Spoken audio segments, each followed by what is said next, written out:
Praise lord అందరికీ.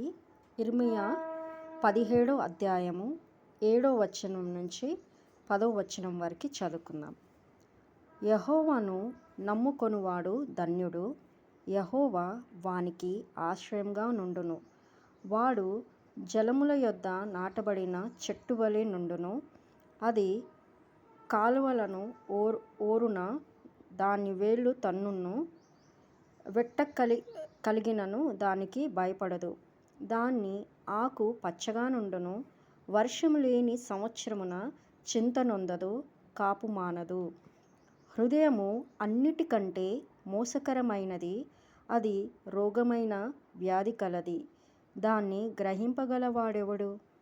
ఒకని ప్రవర్తనను బట్టి వాని క్రియల ఫలము చొప్పున ప్రతీకారము చేయుటకు యెహోవా అను నేను హృదయమును పరిశోధించువాడను, అంతర్యములను పరీక్షించువాడను. ఆమేన్.